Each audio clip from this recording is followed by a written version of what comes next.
Olá, chamo-me Wilma Samuel Toy, estudante de Contabilidade e Auditoria, no Instituto Superior de Tecnologia de Moçambique. E hoje eu vou falar sobre a norma 24, que é provisões, passivos, contingentes e ativos contingentes. O seguinte trabalho está estruturado da seguinte maneira. Temos aqui o objetivo, o âmbito, as provisões, os ativos e outros passivos, o reconhecimento, o ativo contingente, o passivo contingente e exercício.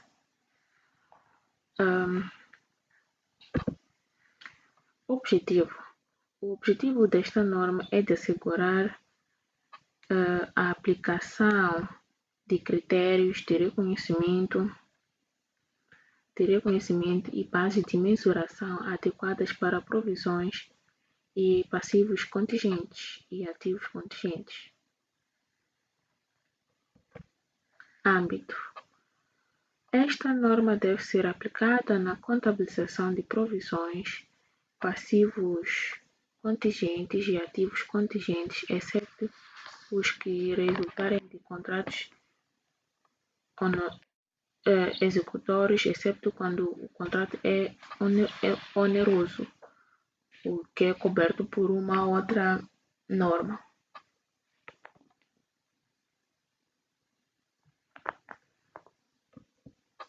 Provisões e outros passivos. As provisões podem ser distinguidas de outros passivos, por exemplo, contas a pagar a fornecedores e acréscimo de custos, pelo facto das primeiras se caracterizarem pela existência de incertezas quanto à data da ocorrência ou à quantia dos dispêndios futuros que serão necessários para liquidar a obrigação. Reconhecimento. Uma provisão deve ser reconhecida quando a entidade tem uma obrigação presente, legal ou construtiva, resultado de um acontecimento passado e provável que uma saída de recursos que incorporam benefícios econômicos será necessária para liquidar a obrigação. Pode ser feita uma estimativa viável da quantia da obrigação.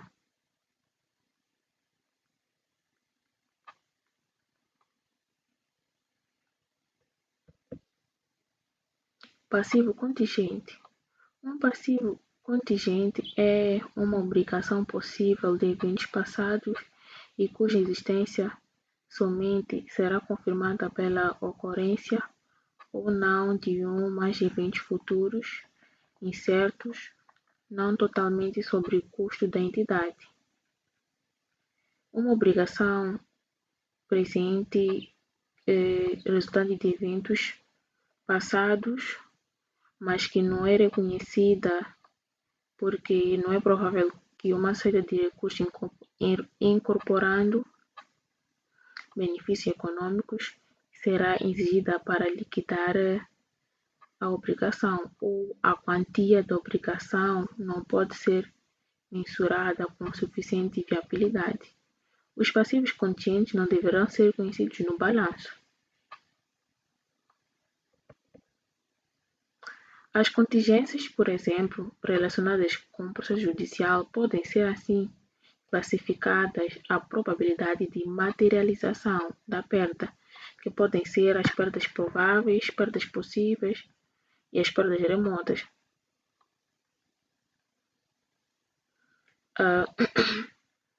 As perdas prováveis é quando se entende a ser elevada a probabilidade de perda se materializar. E as perdas possíveis, o desfecho é imprevisível. A perda pode materializar-se, mas também poderá não existir qualquer perda. E as perdas remotas, entende-se que a empresa não deverá ter qualquer perda.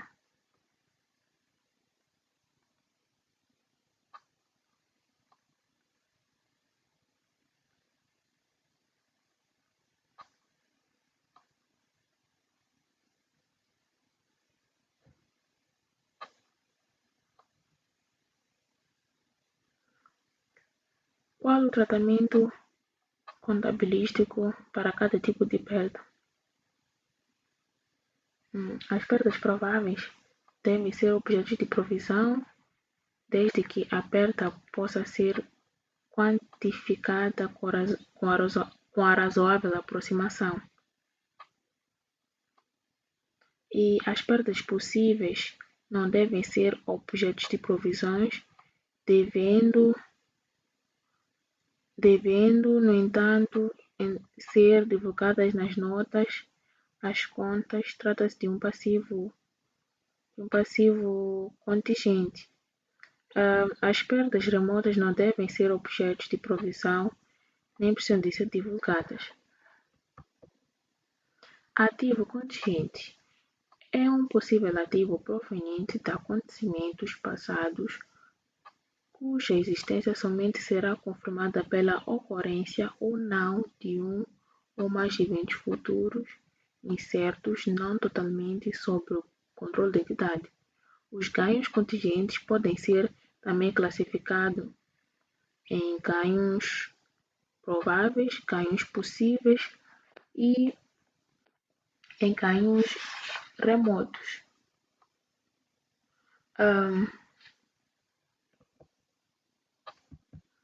Os ganhos prováveis não devem ser reconhecidos. O tratamento aplicável a cada um destes tipos de ganho contingente é o seguinte: quanto aos ganhos prováveis, não devem ser reconhecidos, mas sim divulgados. O reconhecimento será efetuado numa base de caixa, isto é, quando o ganho se materializar. E os ganhos possíveis não são reconhecidos, devendo, em certas situações, ser objeto de divulgação. E os ganhos remotos nem são reconhecidos nem divulgados. Contratos onerosos. Um contrato oneroso é um contrato em que os custos inevitáveis de satisfazer as obrigações de um contrato excederam os benefícios econômicos que se espera que sejam recebidos ao abrigo do mesmo. Se uma entidade tiver um contrato que seja oneroso, a provisão merece segundo o contrato e deve ser reconhecida e mensurada como uma provisão. Por exemplo, a assinatura de um contrato para exceder um serviço ou obra cujo custo estimado é superior ao montante do rédito do contrato. Neste caso, logo após a assinatura do contrato, deve reconhecer-se uma provisão para a perda estimada.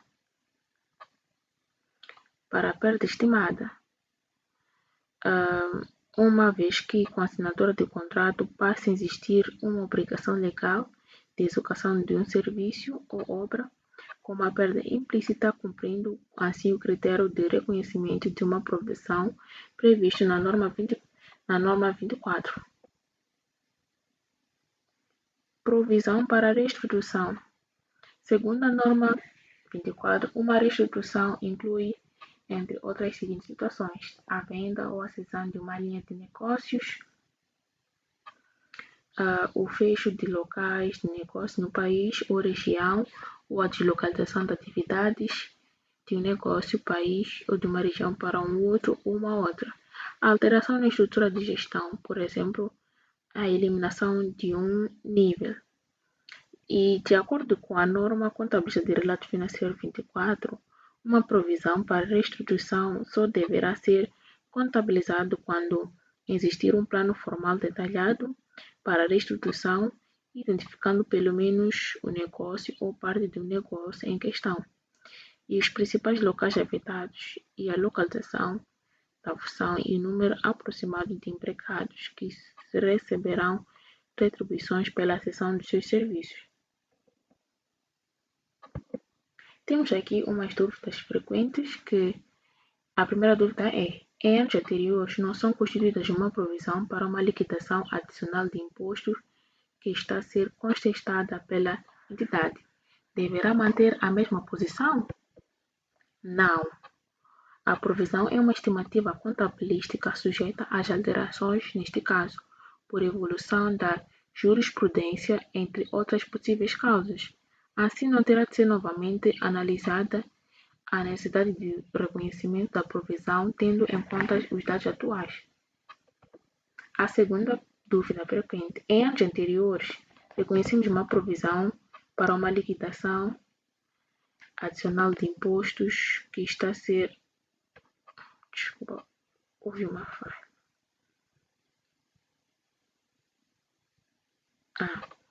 Adicional de imposto que está a ser considerada pela entidade deve manter a provisão? Não. Os argumentos da questão anterior aplicam-se a esta aqui. Poderemos ver que a desconhecer a provisão se considerarmos que agora que a perda já não é provável. O reconhecimento de uma provisão relativa e um processo judicial de anos anteriores deve ser contabilizado nos resultados transitados? Não. Caso se considere que o reconhecimento a este ano é consequência de uma alteração estimativa contabilística, a contrapartida serão os gastos de exercício considerados que a provisão deverá ter sido reconhecida em anos anteriores e que estamos perante um erro devendo-se efetuar a aplicação retrospectiva.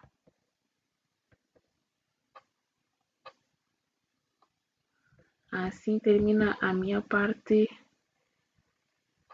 teórica e de seguida irei mostrar a minha parte prática.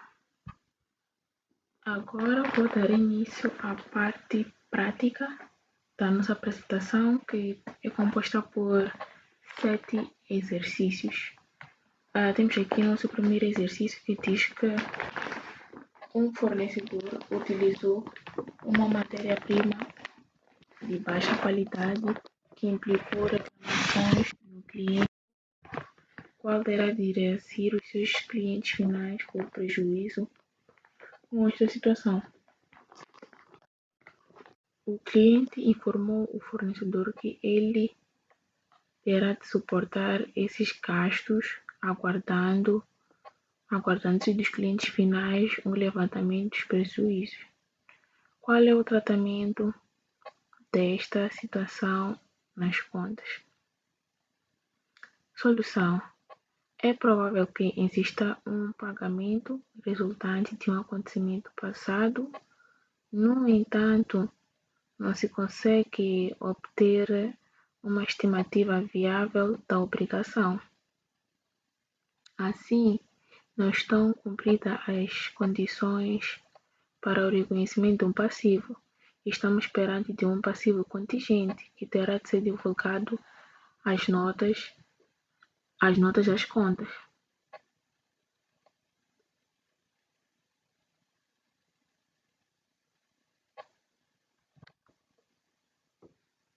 Temos aqui o segundo exercício que diz que um empregado moveu um processo judicial reclamando uma indenização de 50.000 meticais.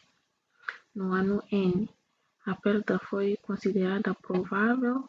Em N mais 1, considera-se que a perda é possível. Efetue os lançamentos contabilísticos aplicáveis e considere uma taxa de imposto de lucros sobre 30%.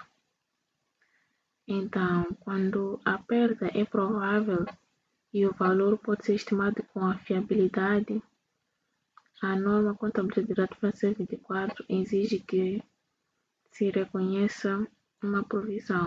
Portanto, a empresa registra contabilisticamente o valor provável de indenização de 50.000 meticais.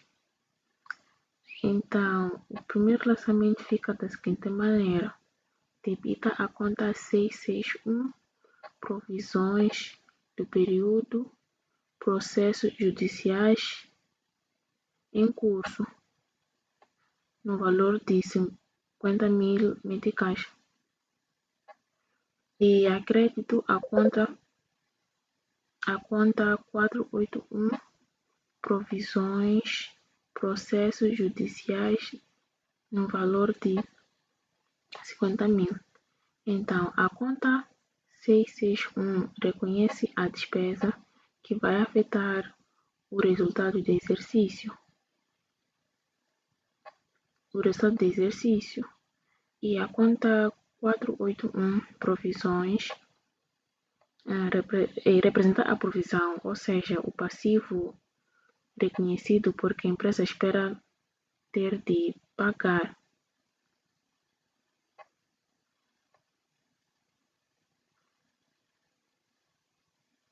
E debita a conta 4461 no valor de 15 mil meticais e acreditar a conta 852 imposto sobre rendimento no valor de 15 mil meticais.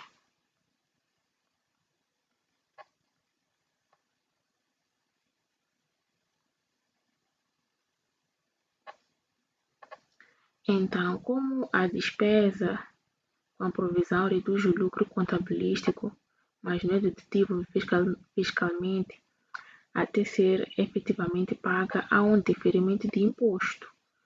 Por isso que reconhece-se um ativo por imposto diferido, o que representa um benefício fiscal futuro da provisão.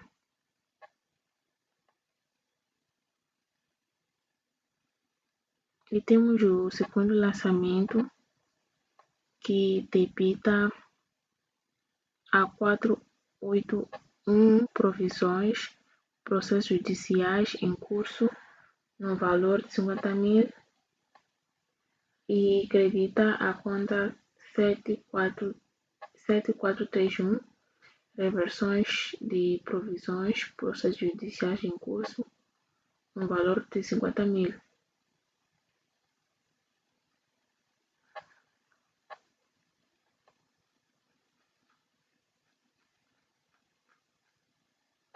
Então, a conta 481 é debitada anulando a provisão existente e a conta 7431 reconhece como um rendimento de uma reversão de uma despesa anterior.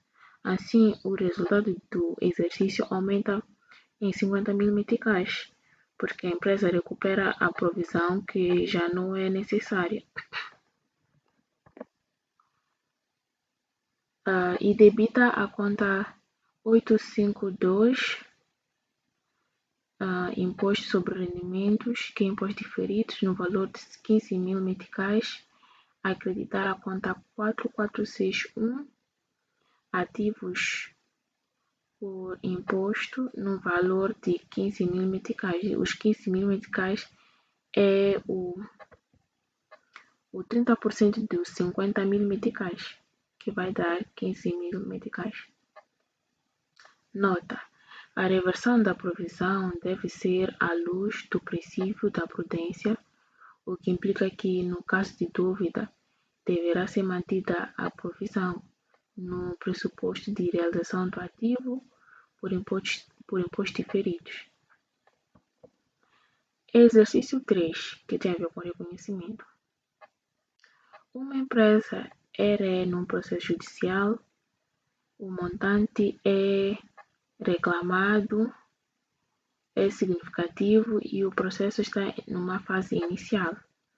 Embora os gestores estejam a defender energicamente a sua posição, não é possível determinar o desfecho do processo.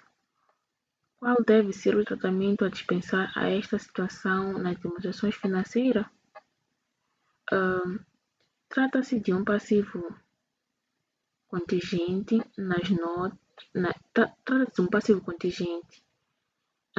notas, as contas deverão ser divulgada a existência do processo judicial, as datas dos eventos significativos, incluindo as datas de audições, devem fazer o resumo de reclamação, incluindo os valores envolvidos, as expectativas dos gestores e dos seus consultores legais sobre o desfecho com o processo e, caso não seja possível indicar os valores envolvidos ou avaliar o desfecho a referir esse fato. Exercício 4. Tendo por base o exercício anterior e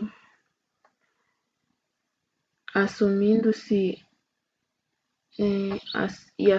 que a empresa não procedeu à instalação de filtros até dia 30 de junho do N+1, qual o tratamento contabilístico a ser dispensado a esta situação nas contas reportadas no dia 30 de junho de N+1?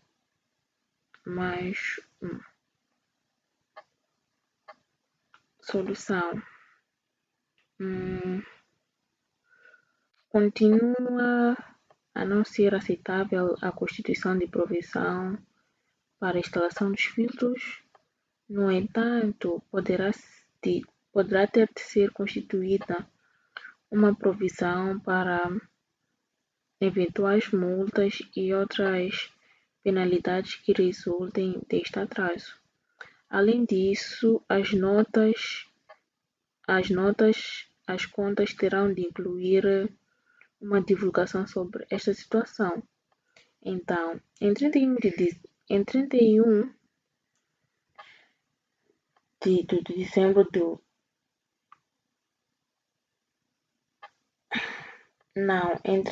em 30 de junho ainda não existe uma obrigação presente. A obrigação de instalar filtros só será exigível até dia 30 de junho de N1. Assim, não há nenhuma provisão a reconhecer no ano N.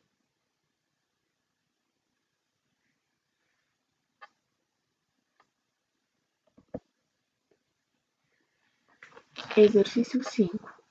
Contratos onerosos. Uma entidade tem uma locação por 10 anos de um imóvel com uma renda de 50.000 meticais por ano.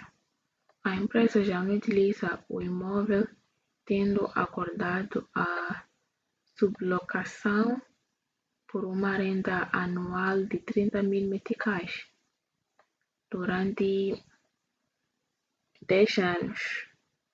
Qual provisão requerida pela norma contabilística de relato financeiro 21? Então, a norma contabilística de relato financeiro 24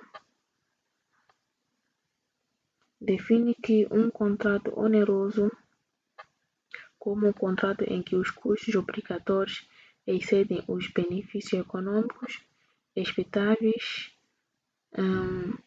os custos inevitáveis de um contrato devem refletir o custo mais baixo de saída do contrato, que é menor o custo de cumprir um contrato e qualquer compensação ou penalidade proveniente de incumprimento. E neste exemplo, o máximo de benefícios econômicos a serem recuperados são de 30.000 meticais durante 10 anos. E o total de influxos de caixa deve ser deduzido das saídas totais de caixa e o saldo deve ser descontado usando uma taxa de juros sem risco para se determinar o montante que deve ser registrado para o elemento oneroso da locação. Em alternativa, o mais baixo custo pode ser calculado como um custo de negociar com o locador a anulação do contrato.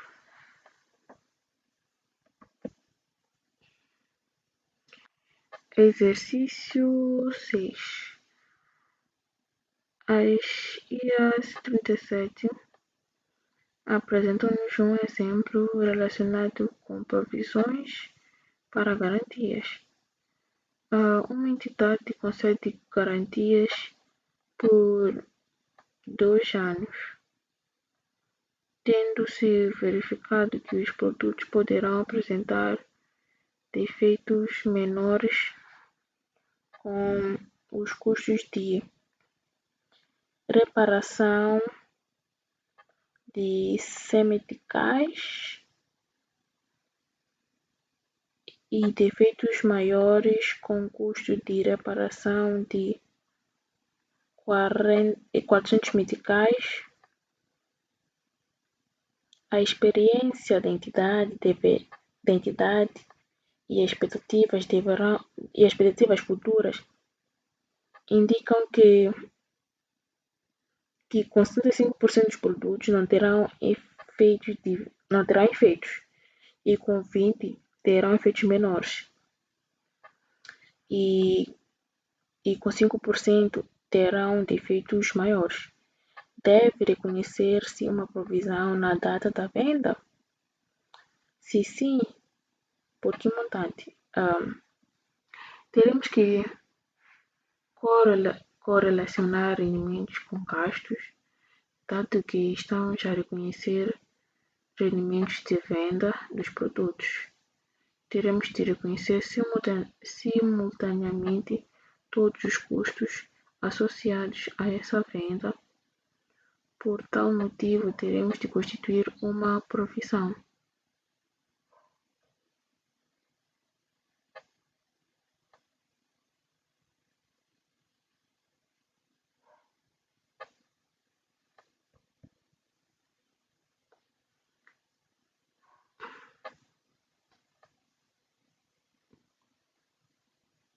Na situação presente, deparamos-nos com duas estimativas: a percentagem dos produtos sem defeitos, com defeitos menores e com defeitos maiores.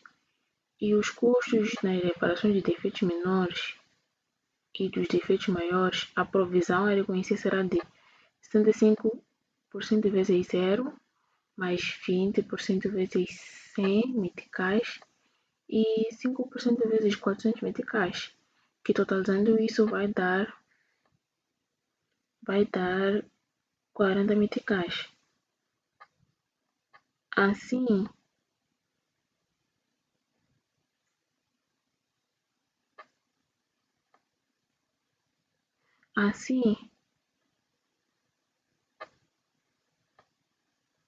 por cada unidade vendida, deverá ser constituída uma provisão de 40 meticais e as estimativas acima referidas terão de ser reapreciadas no final de cada período subsequente, sendo eventuais alterações levadas aos resultados dos períodos das alterações, que é a aplicação prospectiva aplicável às alterações de estimativas contabilísticas, conforme a norma contabilística de relato financeiro 4, descrita no capítulo 4. Temos aqui o exercício 7.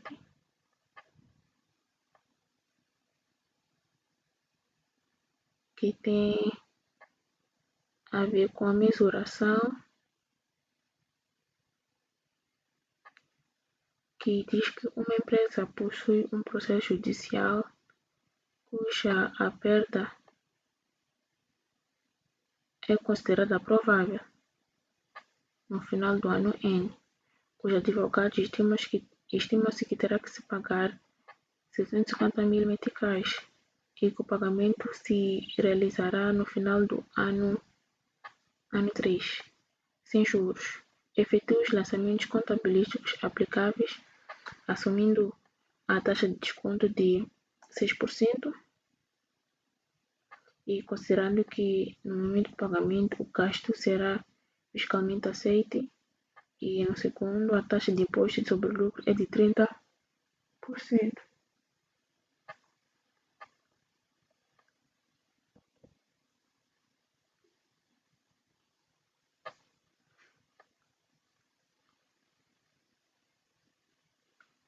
Então, sendo a perda provável e quantificada com a viabilidade, terá de ser reconhecida uma provisão. O montante da provisão deverá corresponder ao valor atual do pagamento futuro. Assim calculado, os 750.000 sobre 1,06.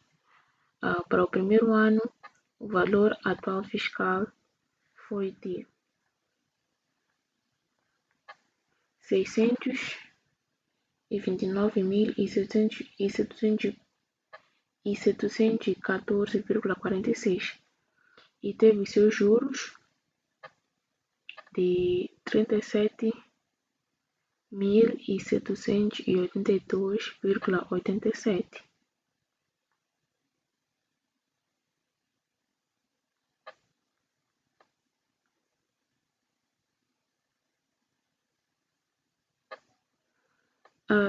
E o seu valor atual no fim de período foi de 667,497 meticais e 33 centavos. E para o segundo ano, teve no valor de 667,497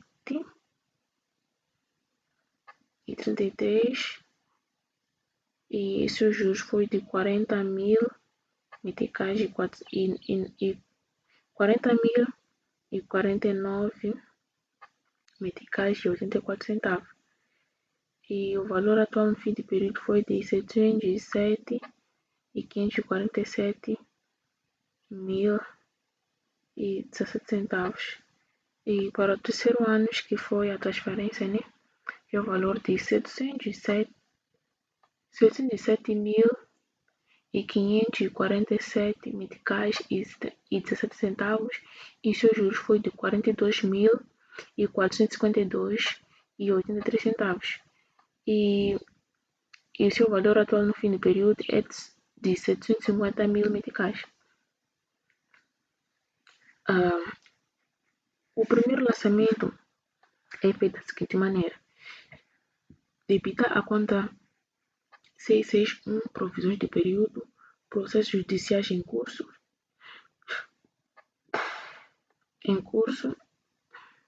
no valor de 629.614 meticais, 46 centavos,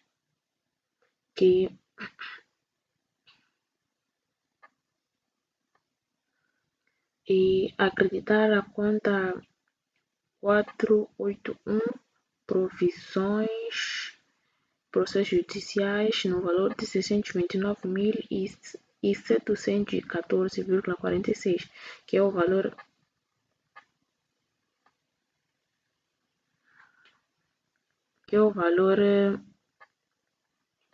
atual dos 750, descontado com uma taxa de 6% durante 3 anos. E debita contra 4461 ativos por impostos diferidos, no valor de 188.914,34 e a crédito a conta 852 imposto sobre rendimento, imposto diferido no valor de 188.914,34, que é o imposto, que é a taxa de imposto sobre o lucro, que é de 30%.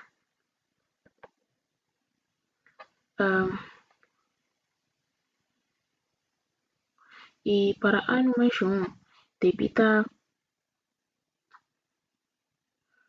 a conta 6919 outros juros de atualização de provisões no valor de 37.782,87 a debitar a 481 provisões, processos judiciais em curso no valor de 37.782, que é este valor de juros que temos para o primeiro ano. E debita a conta 4461 ativos por impostos diferidos, que é no valor de 11.334,86 em contrapartida da 852 imposto sobre rendimento, impostos diferidos no valor de 11.334,86 e para o segundo ano debita a conta 6919 outros juros de atualizações de provisões que são os valores que foram calculados nessa tabela. Sim, que é de 40.000 e 49.000,87. Em contrapartida da 481, que é provisões, processos judiciais em curso, no mesmo valor.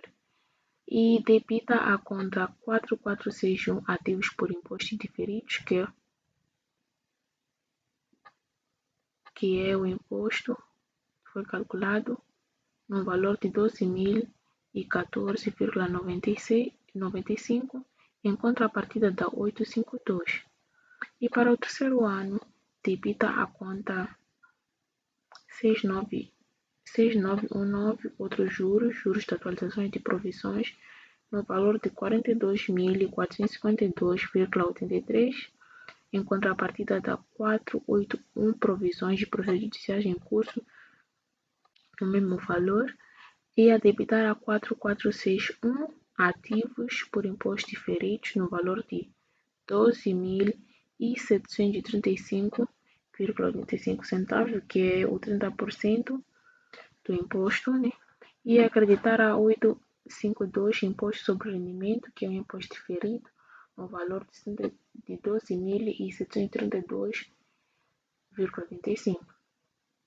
E também debita a conta 481, que são as provisões judiciais em curso, no valor de 750.000, acreditar a conta 121, depósito à ordem,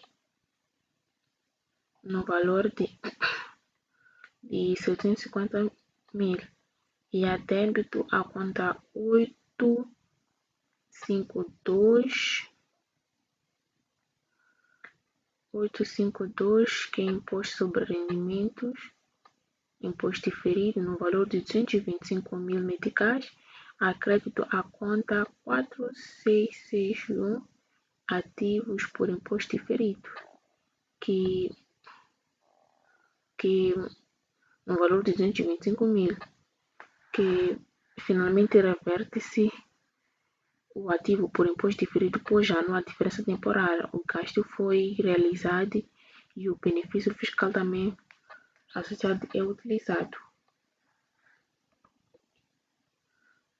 A minha apresentação termina por aqui.